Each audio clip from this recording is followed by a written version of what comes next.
May bumagsak na isang eroplano sa kabundukan ng India. Dali-daling pumunta ang mga pulis para imbestigahan ang eroplano.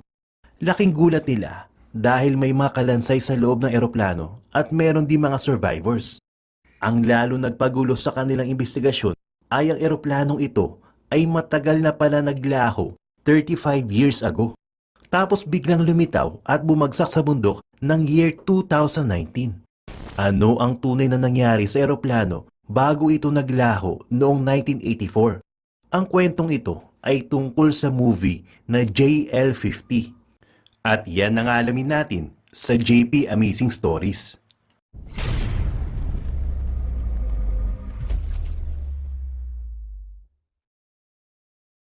Noong 1984, ang flight JL50 ay nag-take off mula sa syudad na Kolkata, India. Pero sa kalagitnaan ng biyahe, nakaranas ng mabigat na turbulence at masamang panahon ang flight JL50. At sa isang iglap, nawala ang communication sa eroplano. Bigla ring naglaho ang eroplano sa kalangitan. Simula noon, hindi na nahanap pa ang nasabing eroplano. Makalipas ang 35 years at ito ay taong 2019. Makikita sa village ng Lava ang isang grupo ng mga kabataan na naglalaro ng football.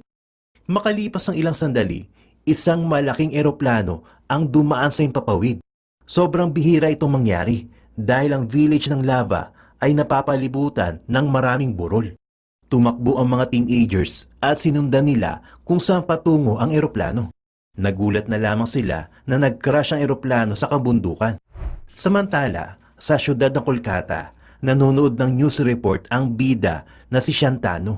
Ang report ay tungkol sa isang commercial airplane na ang pangalan ay Flight AO26 na bigla na lamang naglaho. May mga high-profile na taong nakasakay sa nawalang eroplano, kaya hinulaan ng marami na na-hijack ang Flight A026. Kinaumagahan, nag-report si Shantanu sa kanyang trabaho at ito ay sa Central Bureau of Investigation. Si Shantanu ay isang mataas na opisyal sa bureau at nire-respeto siya ng karamihan. Pinuntahan ni Shantanu ang investigation camp ng crash site kasama na ang kanyang crime partner na si Goranga. Inumpisa ni Shantanu at Goranga ang investigasyon. Kinausap ni Shantanu ang isang rescue soldier at nalaman niya na lahat ng pasahero ay namatay, maliban na lamang sa dalawa. Ang mga survivors ay kasalukuyang binibigyan ng atensyong medikal. Ang isa sa mga survivors ay ang piloto at ang isa pa ay regular na pasahero lamang. Sinabi rin ng rescue soldier na may isa pang bangkay na nakita sa may cockpit. Sinyales na talagang na-hijack ang eroplano. Nagdesisyon si Shantanu at Goranga na sumakay sa helicopter kasama na ang rescue soldier para mapalapit palalo sa crash site.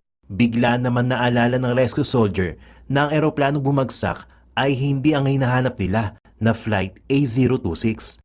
Ayon sa sundalo, ang eroplano bumagsak na nakita nila ay ang Flight JL50 na naglaho 35 years na ang nakalipas. Balikan muna natin ang nakaraan at ito ay noong 1984. Makikita ang isang malungkutin na piloto na ang pangalan ay Bihu. Halos nakaibiho na ang lahat na maganda sa buhay. Meron siyang magandang trabaho bilang piloto, mapagmahal na pamilya at magandang future. Pero ilang buwan nang depressed si Bihu dahil nakipag-break sa kanya ang kanyang boyfriend. Sinabihan lang siya ng kanyang nanay na mag-move on na siya.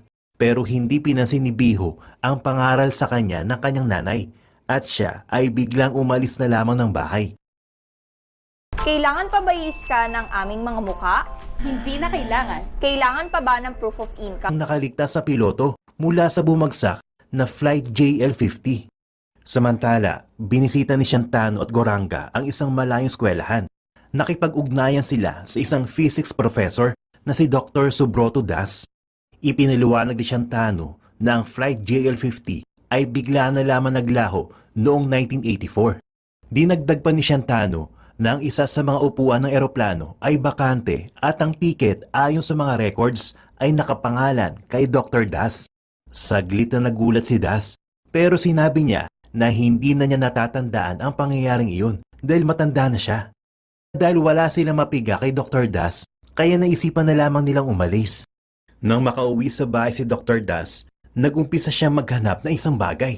Makalipas ang ilang minuto ay nahanap niya ang mga lumang dokumento, papeles at litrato. Inipon niya ang lahat ng mga ito at biglang sinunog sa labas ng bahay. Ang ibig sabihin nito ay posibleng may alam si Dr. Das sa plane crash ng Flight JL50 at gusto niyang walang makakaalam sa kanyang itinatagong sikreto.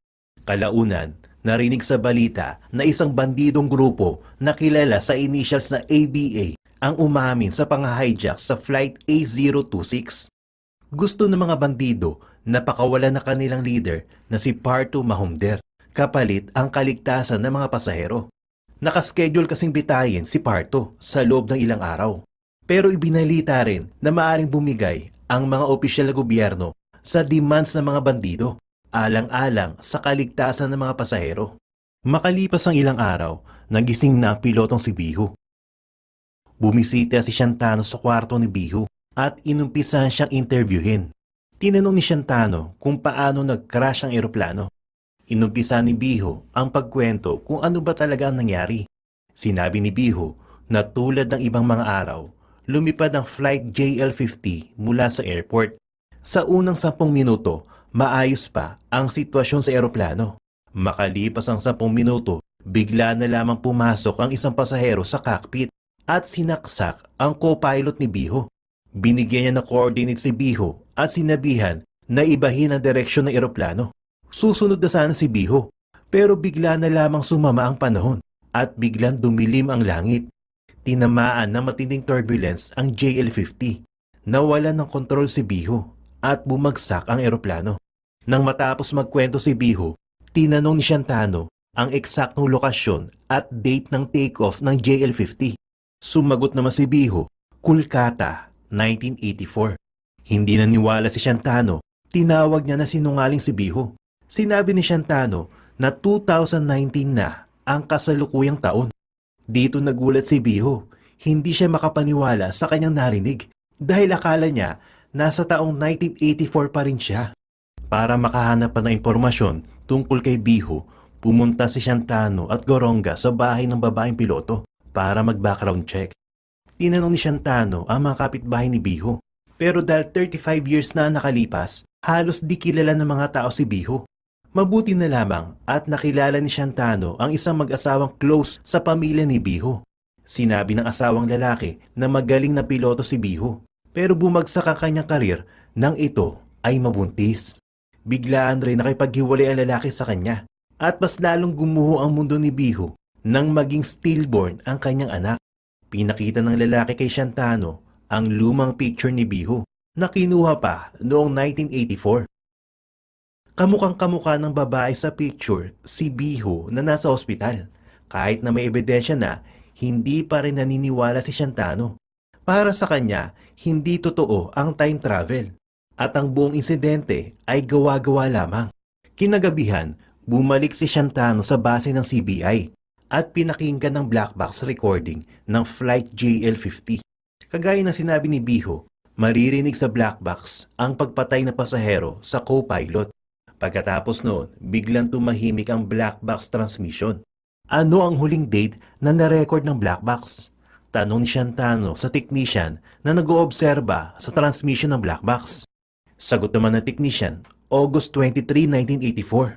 Dito na nagtaka si Shantano at Goronga. Hindi nasisira ang black box ng eroplano.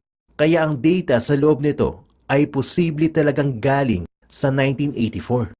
Sa ospital, bumalik ng kamalayan ng isa pang survivor ng Flight JL50. Ang pangalan niya ay Mitra. Nang malaman ni Mitra na buhay pa si Biho, nagmadali siya para atakihin ang babaeng piloto.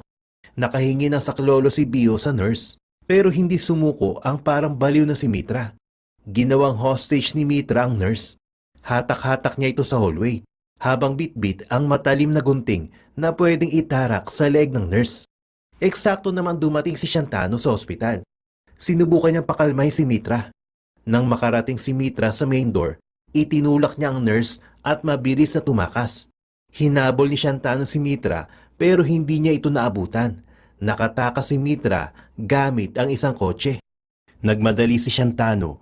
Pumunta siya sa office ng bureau at nag-research tungkol kay Mitra.